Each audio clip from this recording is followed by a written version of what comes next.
బీసీల పైన ముసలి కన్నీరు కారుస్తూ కపట ప్రేమను ఒలగబోస్తూ ఈరోజు బండి సంజయ్ కానీ కిషన్ రెడ్డి గారు కానీ కేంద్ర మంత్రి హోదాలో ఉండి ఈ రాష్ట్రంలో ముస్లింలను బీసీలో చేర్చిండ్రు, అందుకే మేము వ్యతిరేకిస్తున్నాం మాట మాట్లాడుతున్నాం. వేళ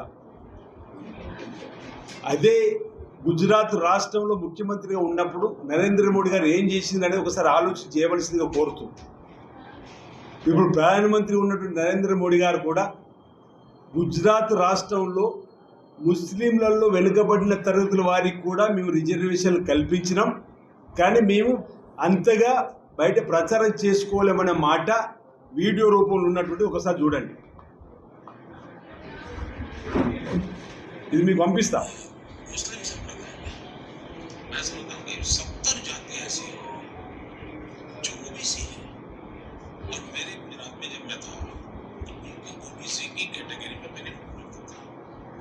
लेकिन कभी मैं मीडिया में नहीं देखा कि भी वहां कितने ओबीसी को टिकट मिला, वहां कितने पिछड़ों को टिकट. ఏమంటుండు, నేను అంతగా ప్రచారం చేసుకోలేను,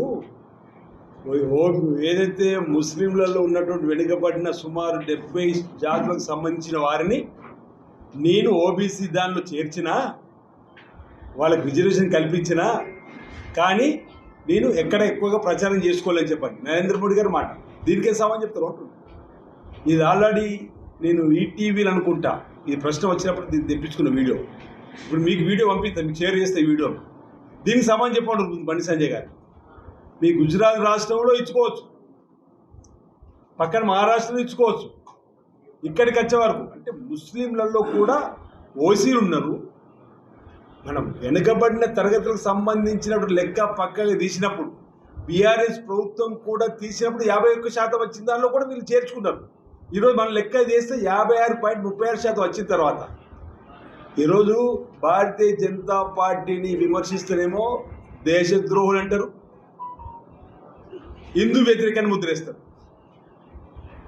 ఇప్పుడు కొత్తగా బీఆర్ఎస్ పార్టీ కొత్త నిర్ణయం తీసుకొని వచ్చింది. బీఆర్ఎస్ పార్టీ కూడా ఏదైనా విధానాలు ఎత్తి చూపితే అది ఏదైనా పత్రిక కావచ్చు, టీవీ కావచ్చు, కాంగ్రెస్ పార్టీ కావచ్చు, ఇతరులు వీళ్ళు తెలంగాణ ద్రోహులంట. తెలంగాణ కోసమే మీ పుట్టినట్టుగా తెలంగాణ పేరిట ఆర్థికంగా ధ్వంసం చేసి యుద్ధం చేసి దాచుకున్నటువంటి బీఆర్ఎస్ పార్టీని ప్రజలు మొన్న ఎన్నికలు దూరం పెట్టారు. టీఆర్ఎస్ పార్టీలో ఉన్న తెలంగాణ పదాన్ని తీసేసి బీఆర్ఎస్గా మారిన తర్వాత భారతీయ రాష్ట్ర సమితిగా తెలంగాణ ప్రాంత ప్రజల పేగు బంధాన్ని తెచ్చుకున్నది, తెలంగాణ ప్రజల గుండెల నుంచి చెరిగిపోయింది టీఆర్ఎస్ పార్టీ.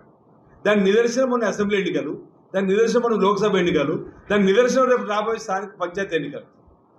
నిన్నటి రోజు కూడా ఇద్దరు ముఖ్యమంత్రి కలిసి మాట్లాడుకుంటే వీళ్ళకేం నొప్పి అంటున్నాడు నాకు అర్థం కాదు. అసలు బనకచర్లపై ఎజెండానే లేకపోతే బనకచర్ల గురించి ఏదో మాట్లాడినాడు. నేను రోజు ఆల్రెడీ రాత్రి మాట్లాడిన వీడియో మీరు చూసి ఉంటారు.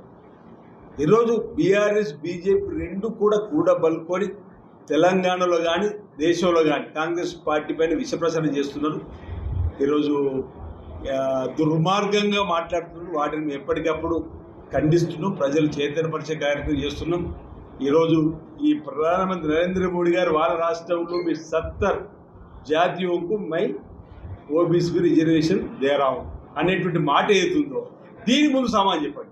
మీ రాష్ట్రంలో ఉంచుకుంటే తప్పు లేదు, ఈ రాష్ట్రంలో ఇస్తే తప్పని విధంగా ఎందుకు మాట్లాడితే హిందూ వ్యతిరేకని, మాట్లాడితే దేశం భారతదేశ ద్రోహులని చెప్పని ఈ విధంగా చేయడం సరికాదు.